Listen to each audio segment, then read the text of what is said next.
भगवंताचं चिंतन करावं, भगवंताची आराधना करावी आणि त्या नवविधा भक्तीमधून तो भगवंताचा कसा वालत जाईल ना, कसे कसे संस्कार त्याच्या त्या प्रभावावर पडेल. 9 महिने 9 दिवस भरत आलेले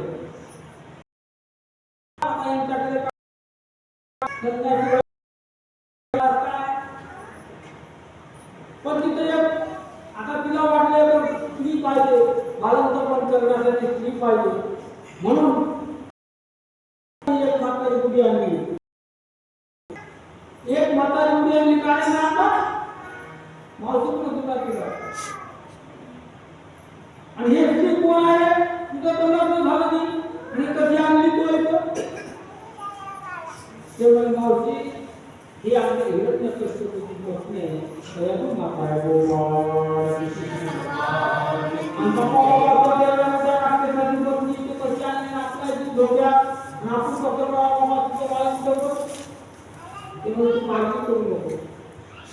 तिकडे दुसरे हिरण्यकश्यपूची साधना केलेली आहे, मोठ्या तपसाधनेमध्ये तल्लीन आहे आणि त्या तल्लीनतेमध्ये भगवान ब्रह्मदेव प्रसन्न झाले आहेत.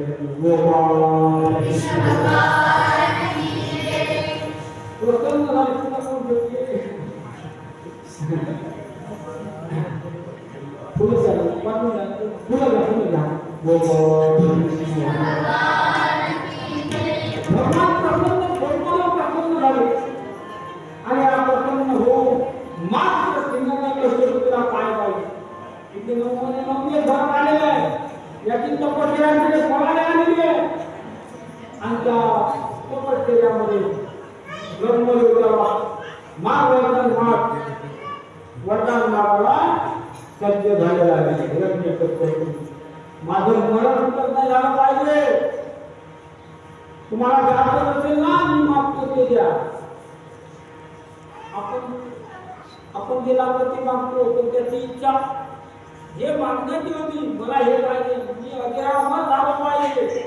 ब्रह्मदेव म्हणाले या विश्वात देवाला तुमच्या राहता नाही आलं बाबा, तू काय तिथं माणूस आहे, देवाधिकांना सुद्धा इथं राहता नाही आलं, तर आपल्या या मनुष्ययोनीमध्ये कोणाला राहण्याचा अधिकार या विश्वामध्ये नाही. पण तुम्ही जर माझ्यावर प्रसन्न झाले असताना करू तर तुम्ही मी मागतो ते मला तुम्ही वरदान द्या. मला तुमचा कोणताच वरदान नाही पाहिजे, मला दिवसा किंवा रात्री घराबाहेर किंवा घरात असताना किंवा शस्त्राने पृथ्वीवर किंवा पाताळात आकाशात मला कुठं मरण येऊ नये. मी सर्व या प्राणी मात्राचा सम्राट व्हावा अशी माझी इच्छा आहे, असा वर मानत गेला आहे.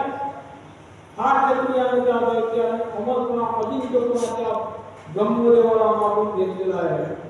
ब्रह्मदेवाला म्हणून त्याचा वाक्य सुद्धा कळला, अरे इथं राहता नाही आलं वाटतं मला, पण नाही लागता वचन घेतलेलं आहे. ब्रह्मदेवाचं वचन घेतलेलं आहे, मी माझी ते वरदान मला द्यावं लागेल, म्हणून त्याला ते वरदान तिथं देण्यात आलेलं आहे. तिकडे बाळपणाची वेळ आलेली आहे. बाळपणाची वेळ आलेली आहे. म्हातारी तिथं बाळपणासाठी भगवंतांनी आणलेली आहे आणि 9 महिने 9 दिवस पूर्ण झालेले आहे आणि त्या म्हातारीनं भगवान भक्त प्रल्हादाचा तिथं जन्म झालेला आहे.